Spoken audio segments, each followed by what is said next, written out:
संतस्वरूपाय नमः। श्री साई देवाय नमः।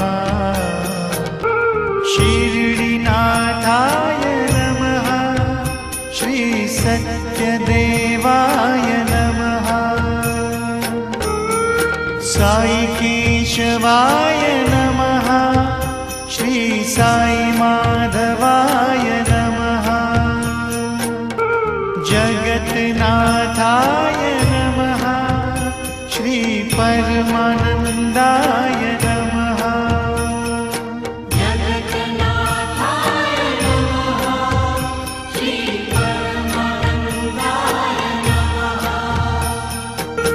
दत्तस्वरूपाय